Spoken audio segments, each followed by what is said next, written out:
Si vous êtes nouveau sur la chaîne, n'oubliez pas de vous abonner et de liker la vidéo. On commence. Pendant des années, Francis Ngannou a été l'un des porte-étendards de l'UFC. Mais aujourd'hui, le Predator et la fédération de MMA sont en froid complet. Pas sûr que leurs rapports s'amélioreront un jour. Il y a quelque temps, la star des poids lourds en avait d'ailleurs profité pour afficher salement la ligue et son président Dana White. Nombreux ont été ceux à railler Francis Ngannou lorsqu'il a décidé de quitter l'UFC. Et pourtant, on imagine que ce dernier ne regrette aucunement son choix à présent. Déjà, il a rapidement rebondi auprès de la concurrence en signant avec le PFL, s'assurant au passage un salaire autrement plus élevé que chez son ancien employeur. Mais surtout, il a également su matérialiser ses débuts en boxe anglaise. Le 28 octobre prochain, c'est contre le champion du monde des poids lourds Tyson Fury qu'il fera ses premiers pas sur un ring. Le tout avec un chèque monstrueux à la clé, quelle que soit l'issue de ce choc XXL.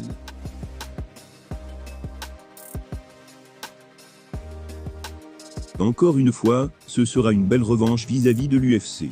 Organisation dont son président Dana White a tout fait pour torpiller l'affiche en proposant au Gypsy King d'affronter de John Jones à la place. Ancien numéro 1 des poids lourds à l'UFC, le Predator y est aujourd'hui un paria. Et Dana n'hésite d'ailleurs pas à le flinguer à la moindre occasion. Mais Ngannou n'est pas du genre à se laisser faire. En effet, sur le podcast de Joe Rogan, il avait ainsi raconté qu'en 2021, ses patrons lui avaient fait une énorme crasse financière. Alors même qu'il était sur le point de signer son premier contrat de sponsoring avec une entreprise de crypto-monnaie. Voilà ce qu'il a déclaré. Après le combat de Stipe, j'avais un accord avec de la crypto-monnaie. J'allais toucher 1,2 million de dollars, je n'avais jamais gagné autant d'argent en combattant. Et là ils ont annoncé un accord avec Crypto.com, et ils m'ont dit que je ne pouvais pas t'afficher avec ça dans l'octogone.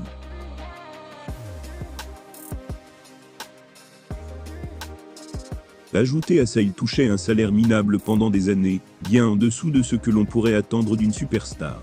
Ce n'est donc pas étonnant que le natif de Bassier ait fini par craquer. Il s'est d'ailleurs mué en porte-parole de ses pairs, exigeant une meilleure rémunération non seulement pour lui, mais pour tous les athlètes au sein de la ligue de MMA. Ainsi que la possibilité d'avoir des sponsors soi-même. Voilà ce qu'il a ajouté. Je voulais avoir mon propre sponsor, je pense que les combattants devraient pouvoir avoir 2 ou 3 sponsors sur leur contrat. Je comprends que nous voulions que ce sport se développe, mais nous pouvons aussi avoir un département qui vérifie tous les sponsors.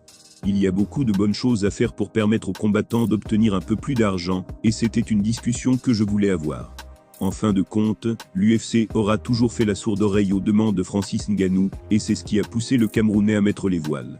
Financièrement, sa décision a été payante, puisqu'il sera bien mieux rémunéré du côté du PFL.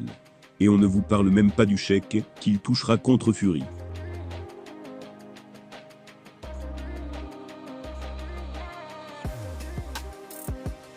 L'ancien champion des poids moyens de l'UFC, Israel Adesanya, a comparu devant le tribunal de district d'Auckland. Il a plaidé coupable pour un incident survenu quelques mois auparavant. Il est accusé de conduite en état d'ébriété. Selon certaines informations, le combattant a comparu devant la cour et était accompagné de son avocat et de 2 gardes du corps. Il a été condamné pour conduite en état d'ivresse. Cette accusation fait suite à un incident survenu le 19 août, au cours duquel le champion des poids moyens de l'époque a été arrêté. Les documents présentés au tribunal ont montré qu'Adesanya s'était soumis à une analyse de sang, dont le résultat était de 87 mg d'alcool pour 100 ml de sang.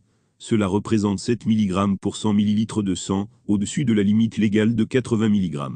L'homme s'est excusé d'avoir conduit dans cet état, bien qu'il ait plaidé coupable. De ce fait, il ne verra pas sa peine déterminée avant son retour au tribunal le 10 janvier. Cela dit, cette accusation est passible d'une peine maximale d'emprisonnement de 3 mois, ou d'une amende de 4 500 $, bien que son avocat ait obtenu une demande de non-condamnation.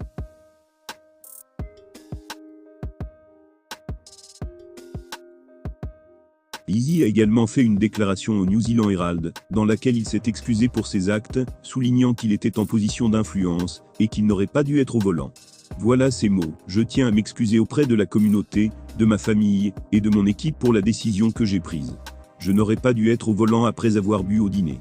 J'ai été arrêté, et j'ai fait une analyse de sang probante. La lecture était de 87 mg d'alcool pour 100 ml de sang. Je suis déçu de ma décision de conduire, c'était une erreur. Je sais que les gens pourraient me suivre, et je veux qu'ils sachent que je ne pense pas que ce comportement soit acceptable.